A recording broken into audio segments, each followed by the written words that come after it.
for you. Have you ever been in a super serious situation and had the fear of letting out a really loud fart?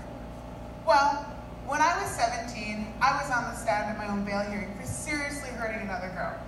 And my sister, Tony Lynn, who was 9 months pregnant at the time and 11 years older than me, and her husband, Robert, were sitting in the back benches, you know, the kind that echo sound really loudly. Well, Robert lets out this massive rip of a fart. It was like 13 seconds long. The whole courtroom was silent.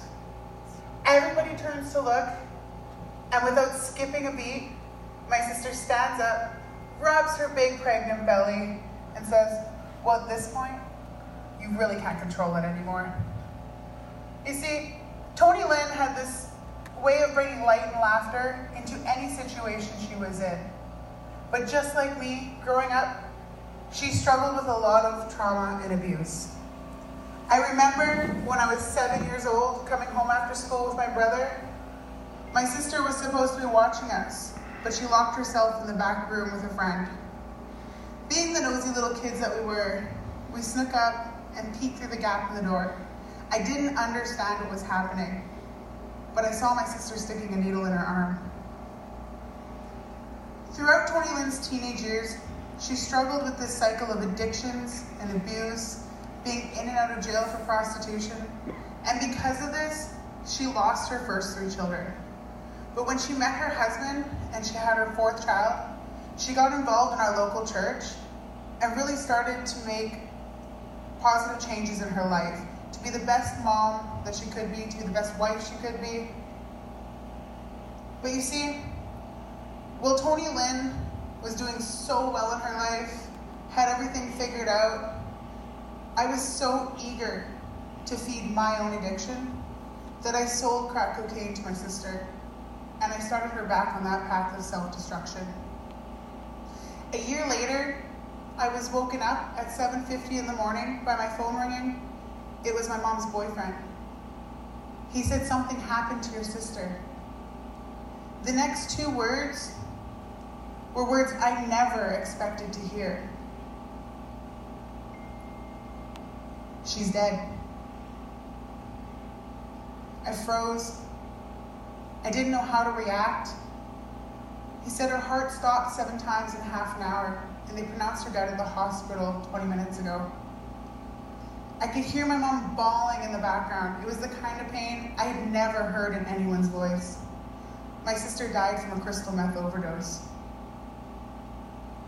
The next few days were a blur, trying to be there for everybody, especially my 2-year-old niece and my 5-year-old nephew. When they flew my sister's body back from Edmonton to Yellowknife, we did the family viewing. My dad walked up to her casket and he looks down at my sister.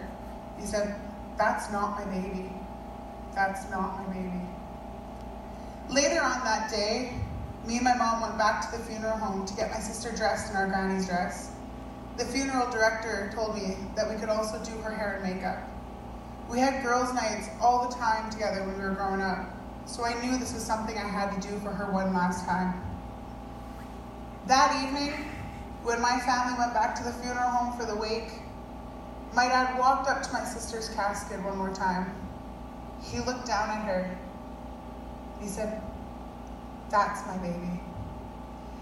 I knew in that moment that it was time to break free from that cycle, the cycle of hopelessness and addiction. It was time to be the role model that my niece and nephew desperately needed. You see, I always felt like my trauma and addictions and abuse defined me. But when I finally stopped believing that lie, not only was I able to stay off drugs, but I was able to make positive steps towards a better future. I started applying for conferences and events, anything that would cross my path. And I remember getting my first acceptance letter to an initiative called Daughters of the Vote. I was so shocked that somebody who knew my history and my past still took a chance on me. Over the next 2 years, I was elected the National Youth Representative for the Native Women's Association in Canada. I had the honor of attending the We Matters Hope Forum in Ottawa, and most recently, living in Colombia for 4 months on an Indigenous youth internship. But most importantly is the honor of being here with you all today to share my story. So if you feel hopeless and like your life isn't going anywhere, know that your life has purpose and that you don't have to be anybody to be somebody. Thank you for listening to my story.